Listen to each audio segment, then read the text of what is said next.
Patrick Ngolo, 3x5, émission carré, Voilà. Bonjour chers téléspectateurs, bienvenue dans cette émission Karaoké Plus. Une émission de la chronique musicale qui vous donne toutes les informations concernant les artistes. Il s'appelle Arnaqué, cet artiste est musicien qui nous a honoré d'être avec nous ce soir. Tobetani Masolo, Kande Bosingaki, Tosegno Congo pour les invité à Liboso. Baramba liboso yemuto liboso bazo fongola masolo na chaîne abino bana poto bana partout vous déranger ki biso mingi bungu pour kende balibanda mboka to tamboli voilà to sont déjà kinto to ini bino na vitesse ya la bino artiste oyo singa biso tellement mingi bokomela ki biso na ba réseaux sociaux lukae to bondelier to komele to déranger enfin le quand même à répondre biso to ça quand même na to betani masolo to décortiquer une émission bi vous avez ba carrière na ye comment est-ce que bandi carrière na est-il le réseau kende et puis Tobetani Masolo quoi quand ndenge salaka. Merci l'équipe technique Mobimba, merci à mon réalisateur, mon caméraman, il a joué tous les rôles. Il s'appelle Junior Image, Jende Mokondi Nzambe ya image par le bi Kalami Gite to mona ra likolo na signé soso sangana. Un système à drone ka likolo quoi avec Yimoko le grand présentateur et émission au grand S, le dit Nazawana. Merci na bande, merci à Jojo Yeti le grand, hein, babi le grand Jogo, l'international Jojo Yeti babi Mbote. Pourquoi pas Jaël Kabango, le grand Jogo aussi l'international Jaël Kabango, Yuri et Bote, Mounira Jiro Singombe Mbote na bino international besoin soutenir biso toujours bozawana pour na biso. Il s'appelle Arnaqué, je vais me tenir debout pour le recevoir de cette émission. Voilà, il est ici avec nous jusqu'à voilà, bonjour. Ouais, ça va. Voilà, c'est le bienvenu de l'émission de Bisso. Donc, la seconde fois, la seconde fois, on est na chaîne là, on a parlé. Et bien, on a invité moi une émission internet, les aboulot, visibilité à la trop libanda par rapport à des missions en fait, donc on n'a pas le choix. Voilà, nous allons commencer notre émission, mesdames et messieurs, vous comprenez déjà qu'il y a Arnaqué. Tous en avez awa, mais qui a fini bien, aïe mon nénimé, tout sur la nègre n'est pas Arnaqué, batoubaota la biso partout à travers le monde, balingara chaîne biso makas balingara émission oyo. Juste un petit mot gentil, na batou tout baota la biso balingara. Mon nom mokala. Avant la côte, on a remercié nous banga quoi. Voilà. Donc, on a fait Simbote na Yemoko Josmar Lemvo Savimbi. Masalanga Josmar Lemvo Savimbi à la mystique. Donc, on a beau sanité Maître Pasco Tabalo en direct d'Atlanta. Azara Yena Jansi Langanga, papa ma passa. Donc, maman ma passa on a fait Simbote. Jansi Langanga, père papa ma passa. Donc, on a beau sanité. On a zo mona suko na kiti souvent na zanga na States. On a zo mona Selio Kabasele. Moi, ça l'a lancé le Kabasele la carte à Washington. C'est le Kabasele, ma moto est trop et puis ça a révélé quoi. Donc, peut-être dans le côté, ça va voilà. Izimu Kassa, all dans le moto. Je crois que mon moto est venu belé à moi. Arnaqué, votre la biso, mon abo peut-être au musique, na une mot comme le lieu. Dès que la biso na biso, les arabes bref, comment est-ce que vous avez pour le Catalan Sheraton, donc il y a eu la moi. Donc carrière, on a bandara de tout bandara. Voilà. Donc l'église, chorale, papa, oui, mon église, Mbalamoko, au quotidien, orchestre, le Canada. Après, Noya et pas faire rigoler et puis Wenge, maintenant on a la team quoi. Voilà, au côté pas faire rigoler, c'est vrai. Tu veux que carrière nous nous bande, vous allez le pas la team ou atabalubi. Donc comme on a le présenté, comme on a le présenter, c'est peut-être le cas le passé, c'est ce qui est important. Comme pas faire rigoler, c'est vrai. Qu'est-ce qui a fait que le Olonga? C'est là qui pénale le long pour bateau et pas faire rigoler. La question de tout n'a tellement déjà trop. Oui, non, au répondant pas bateau mais pas la biso répondant non t'es pas le cabas peut-être raison parce que surtout tel parmi ba fond chéri toi tu étais là dedans non donc raison ni ça là qui vraiment au qui te go pas faire rigoler. La longue parce que il y avait trop de jalousie quoi donc il y a même moral par rapport à Ranoir dans la chambre. Alors déranger dans votre donc mais bien quand vous avez permis à leader à manger et puis aussi on a été marrant belé yaki qui s'est là qui est dans la tête donc yamo la sala na tête c'est ça là on le va sous na le banc trop non bien sûr que oui on le bela moment kala c'est vrai que tozobeta masolo na yo ya carrière na yo to qui peut coller kamote parce que utawana Vous ne pas faire rigoler directement au musique à maison mère. Là, au côté on a chant. C'était quoi le secret? Oui, quand maman de pas chant. Tant Nazari déjà pour la PC déjà moi. La PC déjà moi lumière moi. OK. Déjà salaka banana yonde prochaine nanga lalali kambia sungangai sunita kanga mama ngana ko payo ndangani yo donc ba ko de ko na bi la Chims Kabengele venanga Chims Kabengele ayebi makambo tange bananga papi zeka yebi makambo ni bananga na papi nazanga na pesa déjà lumière mo boy et puis mutulanga e minor kala la Londres t'appartient minor kala la ayebi makambo Brunel Wata please voilà ayebi makambo ni bananga ko voilà Gino Selo Hollandais noir baza bato nazanga na bango depuis baza na bango voilà ba pesa chanson la wenge musique à maison mère Djembe Bini qualité clip c'est bon comment je succès te moni on a une difficulté na comme ça nzambe parce que chant na kota mingi libanda ke na kin ça dit na kin na la difficulté promotion yo bi na mba pito lukaya na mona ete la référence de Kampala na péché moté la référence de Kampala patron des patrons. Putain, on se contact déjà, c'était déjà un peu trop tard, mais ils ont œuvre là, dans ça les femmes, malin, les caramels. Na baliban na meti mamboka meti ba Kenya, on a bien que vous m'avez anaké alati, donc ça faisait du bien. Vous comprenez? Donc na comme ça nzambe parce que nzembo yo kana na moi. Mais au rendement on a la dose la chambre là. C'était quoi le message clé de la chanson? Le message clé, c'est qui Carabolingo. La personne a un message dans la solo vocal. Dans le bas, la stick à la pantalon, il y a Bolingo. Dans la rigidité, s'il est là, comme ici, à Modinda. Sans sentir la sim, Banzela, Batina, Maboko. Papeta qui n'a le respecté. Mais si on a le message déjà que les a dans la carte solo vocal. Donc on appelle ça exemple là, il y avait de l'amour, il y avait tout quoi. En même temps, continue, c'est-à-dire on a bien pantalon l'élastique c'est un pantalon à bon. T'as la bien sur la petite gomme de l'élastique est vidéo, c'est des cocos sautés. Donc rigidité et élasticité on est ici là. Pour rigidité, élasticité, on est là qui va caler, va dessus, et comme ici, avec les harmonies, il comme une dame. Après ça, qui peut vraiment respecter. Voilà. Patrick Mamboukou, père Cavali, le coordonnateur, il y a Congo Polélé, Bambo Ténor, Belé, mon très beau retour à Paris déjà. Pourquoi pas aussi à Platini, Ozana Sarkozy, tous les amis de Dalida Angola, on a Babi Staff, bientôt Patson, atterrissage dans Luanda, Randeng Zaratozo, Yawana, Bianco Chakou, Babi, mon sponsor officiel au niveau États-Unis, Bianco Chakou, Babi Tozi, là-bas, drone, Kalamine était mon frère, Kandeng Zara. Merci, et ça, c'est bien message, pourquoi pas aussi à Darius Akwala, maître Allé Akwala, l'homme de la loi. Darius Akwala, oui, après ça. De quoi mettre Allé Akwala. Bonjour Naïe. Darius Akwala, très fort. Merci Nabino. Pourquoi pas Andy Wendy aussi. Bonjour à toi. Lelo Okoki, nous on va n'y pénal bouillon, arnaquer autant la deuxième moyenne de bimé. Pourquoi on a satisfait la carrière Naïe?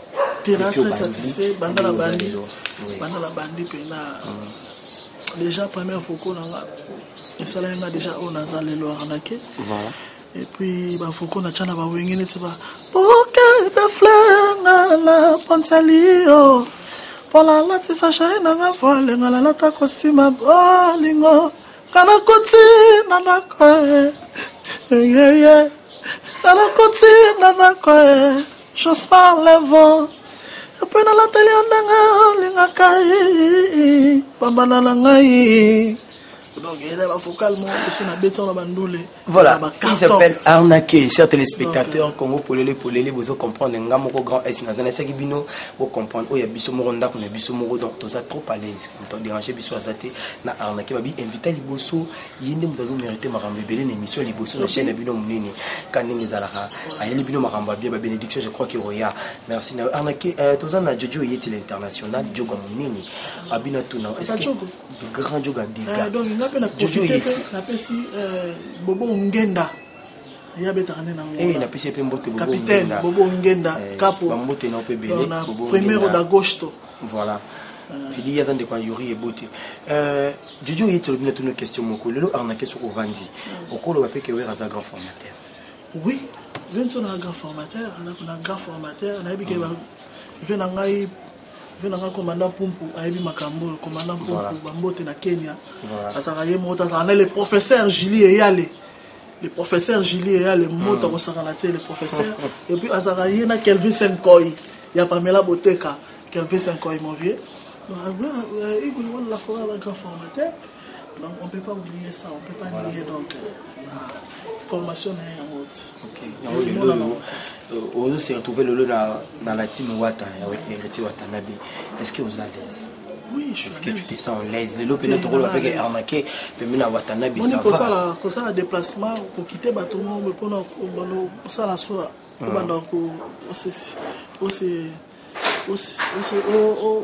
c'est familiariser na bato c'est ça c'est vraiment difficile quoi c'est vraiment difficile donc mais c'est bon la team ba yamanga bien que vanner nazo ça va toujours boulot kitoko nazo pesa de le maire de moi-même voilà donc nazo l'axe boulot nazo pesa makambo par rapport au yanga voilà et puis ils ont bien na bi que batutu ba satisfait Chobo Mbala ya Mavali pas satisfait na rendement nanga quoi donc ça va ça se passe bien The King Dekola mon manager privé The King Dekola l'homme original Mobutu mon manager privé va le signer nga contact griffonné ça la bien les lots au vendre mo ça la différence entre les trois places au Tiwana au le banini ça marche oui ça marche parce que vie avait évolué par rapport à carrière vie évolué on est surtout place la première apparition dans les équipes plus il y a un de ça là que batba mona que manga moyo teleza nzeto comprendre mais c'est que se faire star c'est-à-dire tout ça on a wenge c'est-à-dire oui que star fa da boy monde na boy star fa da boy mon Carlos on va parler à foutre la ca afin de bien s'occuper ma coquille au somba vous comprenez rendement oui chingat chinga c'est-à-dire la foutre la donc on se montre que déjà il y a pas mal les moi bien quoi donc cause maramu tout nation na wingi et puis la team ce que ça que la la team ça que la team la singa ce que Kelly maramu tout ça là hein fallait quand même obima libanda mboka abimi libanda mboka na la team donc trois parcours on a moni que évolué sur le plan matériel déjà na wenge to longa déjà maramu makolo ya maman parler donc dans la team surtout bando obima masko balibanda parce que j'étais à Dallas, à Las Vegas, à Atlanta, donc à Washington. Oui, c'est ça. Patrick Mampouya, le grand Diogo, Patrick Mampouya, le bi. Tout le monde nous arnaqué question Oyo. What a amené les États-Unis? Est-ce qu'ils ont quitté pour ça là? Avec ça, tout ce que monter ma passe parce que trop la maison mère on dirait qu'il y a qui connaît. Bien ça. On dit bah mais ma quitter la maison. Les aïeux ont monté ma passe. La pour le gazo reconnaître archéologie. Mon reconnaissance soit là. Ça la radiance. Au travail place mon c'est patron. Il y a entreprise à reconnaître que l'élément là au pays hasard élément quoi. Donc c'est bien, ça fait du bien. C'est un privilège monsieur un boulot. OK. Bah tu la blague est un privilège on est quoi na boulot il faut muto azala.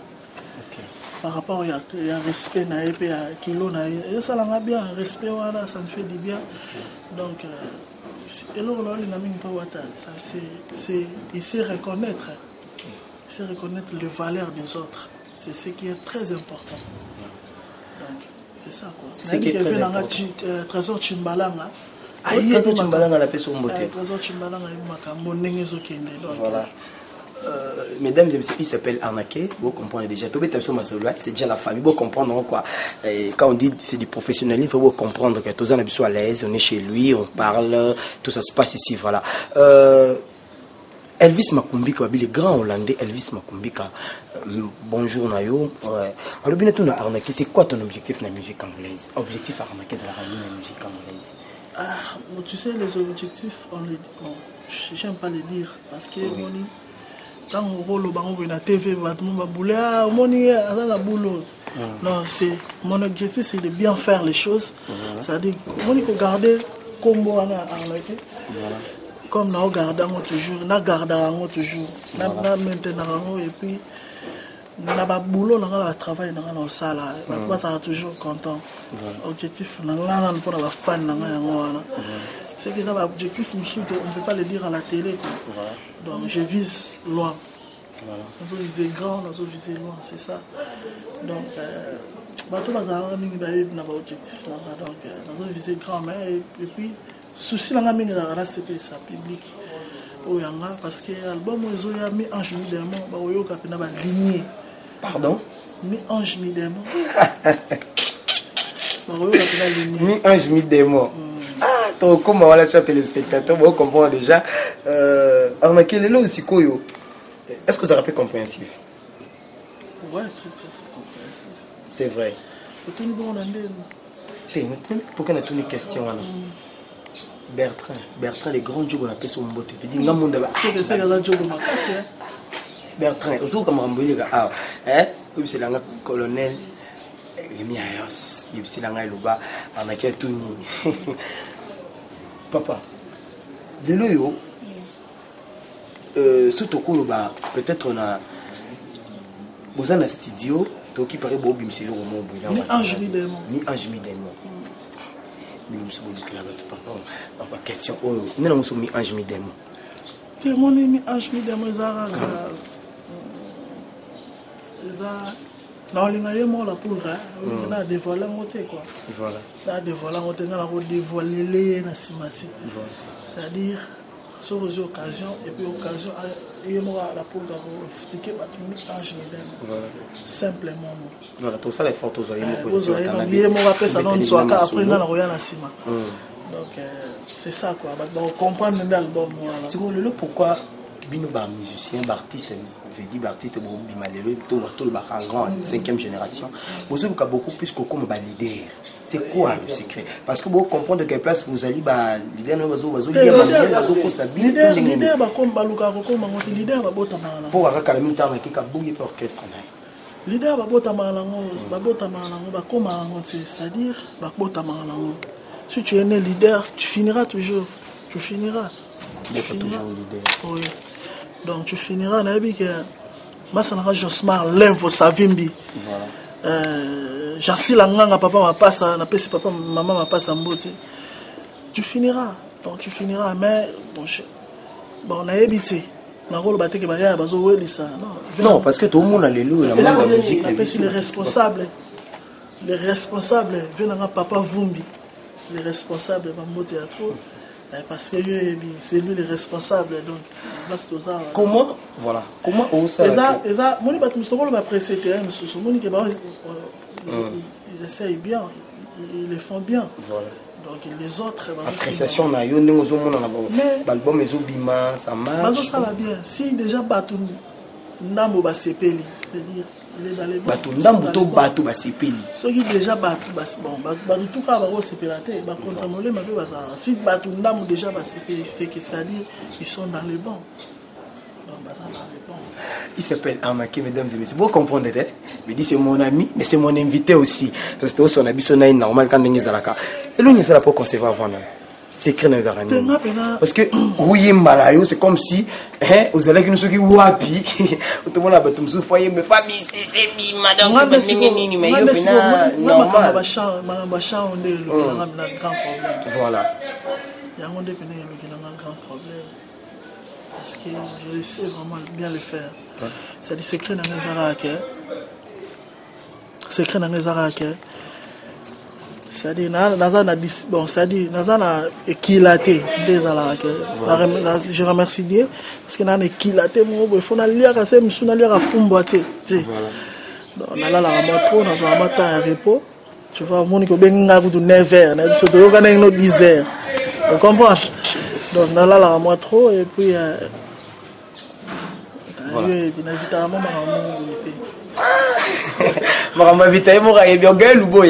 Bonjour à mon ami privé aussi. Pourquoi pas aussi à celui qu'on n'avait pas plus louange, le grand artiste, pas plus louange, tu osé l'album, Kanon Yusenga, pourquoi pas à Mabou Kizorino, le grand Jogopé.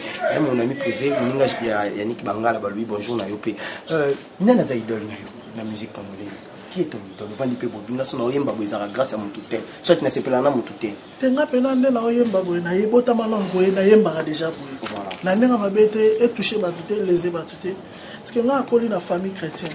C'est-à-dire na oyeba ba musicien minene o ndenge mesi ba pepe kale ba na oyeba bango na âge mo pena ya moi likolo. Déjà na ko ba 10 ans, ba 12 ans.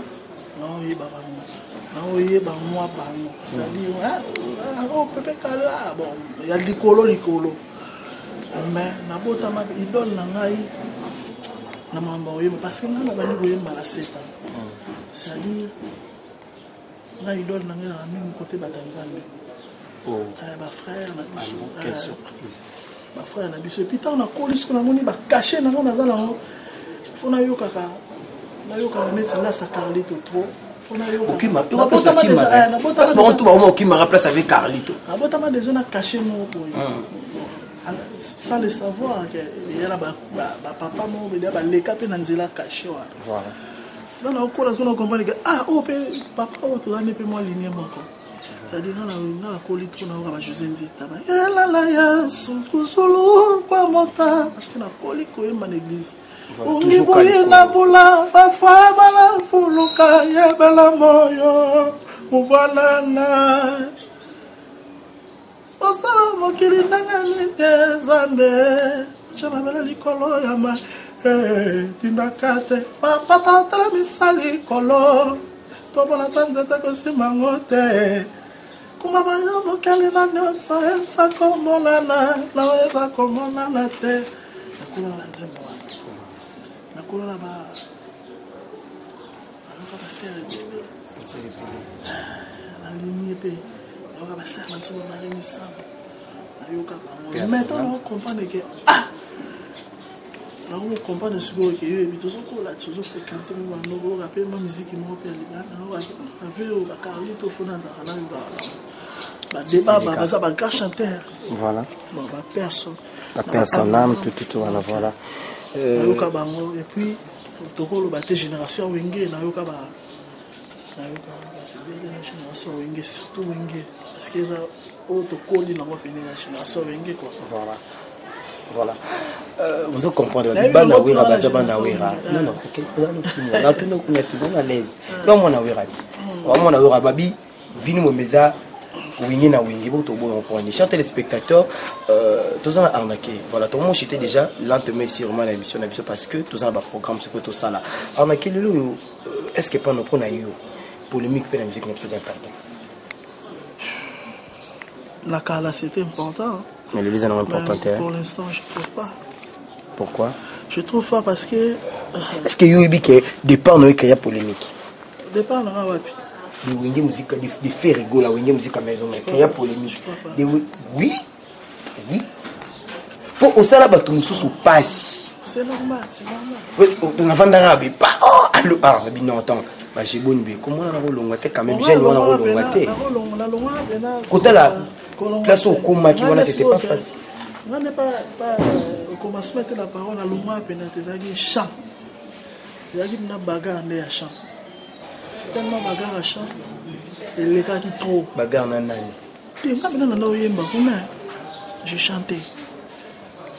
chanté tellement sigo bon bazaki nde ignorant voilà bazaki ignorant bano salanga comparaison mo boye et a bien tu fallait bâtir que l'anga tana fan la sous la travail jalousie wana j'ai bano ça la bien quoi c'est-à-dire bano ça makambo et ça na studio na live c'était pour lui un grand plaisir c'est-à-dire mon petit mot boye na ba âge on va pesa thème ils a dit faire quoi j'étais les chouchous donc na roboya na moté et pas faire c'est ce qu'il y a les chouchous mais non ça se peut pas pembe na ba guitare ba majana Vraiment, il était mon abbé. Bon, tu m'as commentaire à mais on a un problème là. J'hésitais parce qu'il y a Jésus.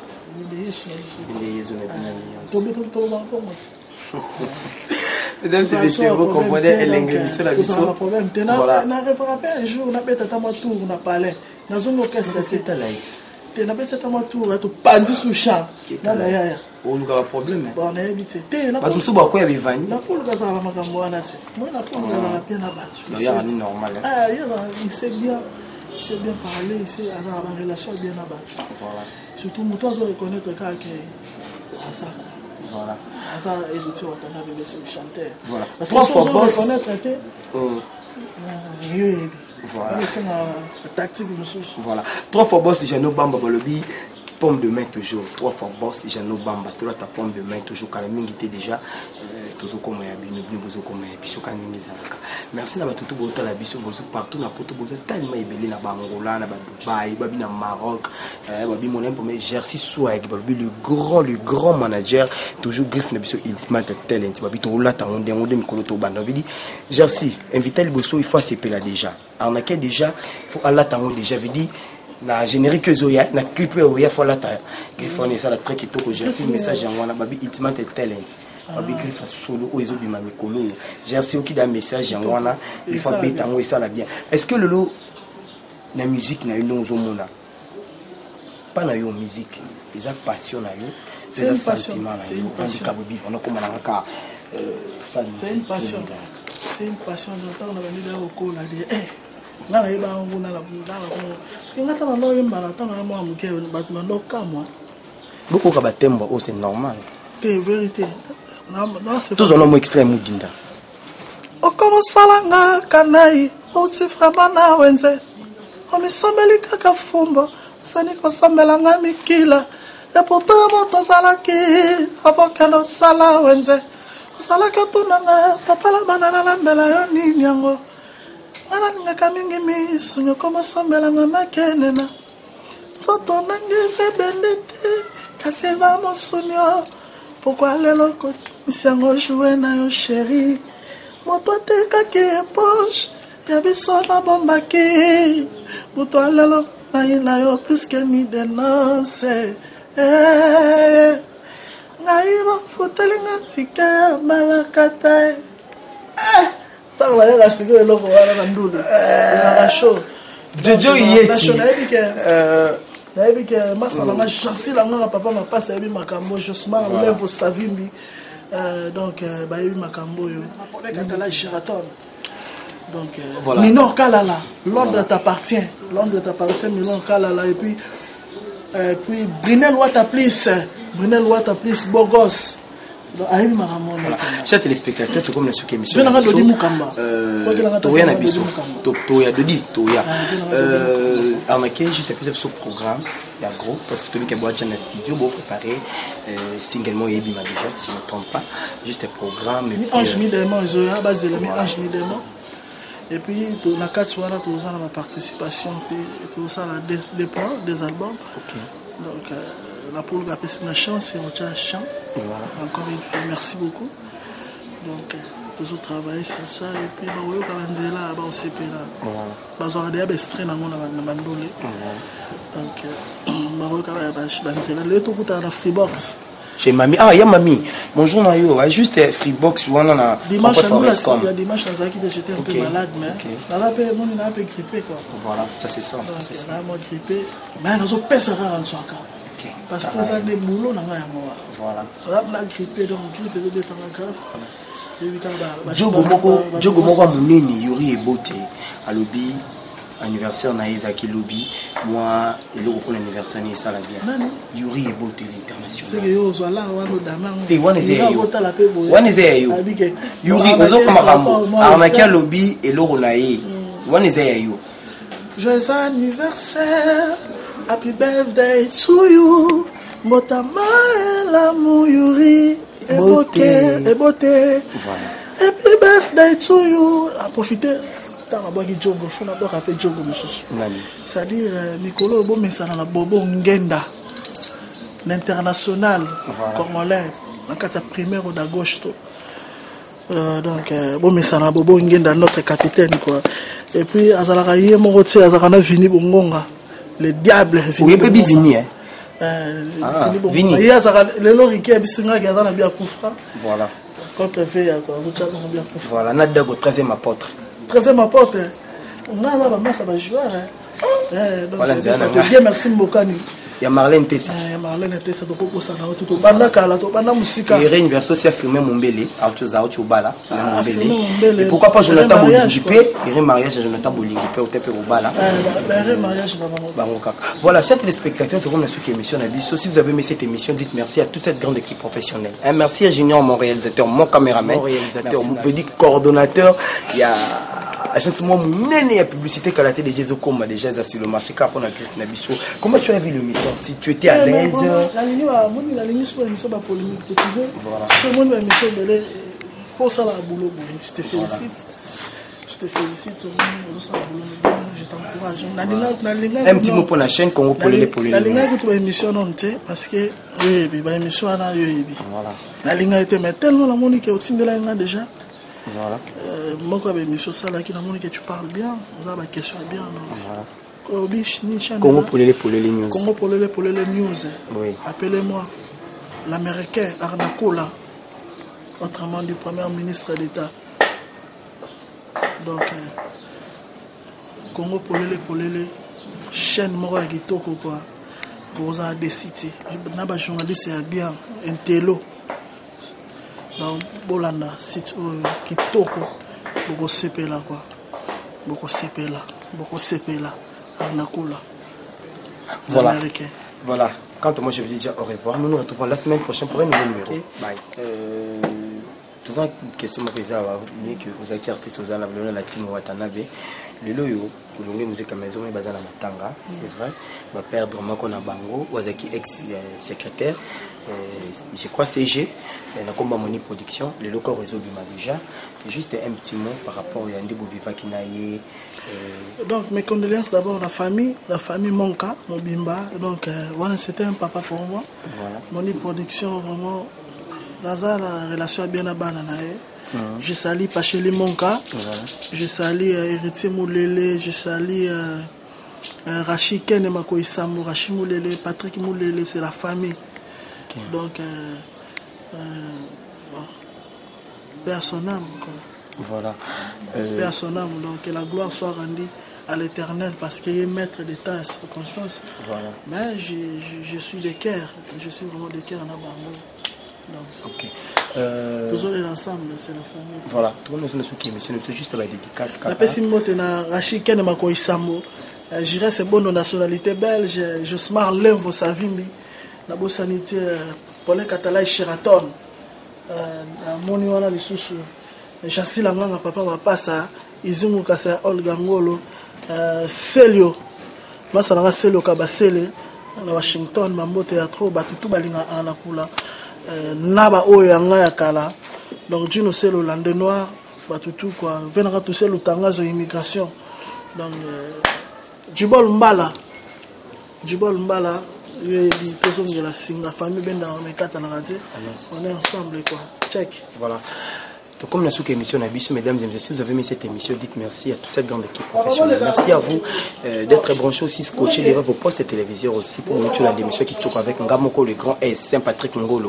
Merci à vous Congo pour les Makambo s'abonner, et belé parce que vous avez qui tourne, vous avez publicité internationale, vous avez foot, vous avez émission jouer, vous avez besoin de Congo pour les news avec Ngamoko le grand et Saint-Patrick Ngolo. Pourquoi pas la journée, c'est M. Makas Boromona Monawana, Rosana Bino. Quant à moi, je vous dis au revoir. Nous nous retrouvons la semaine prochaine pour un nouveau numéro.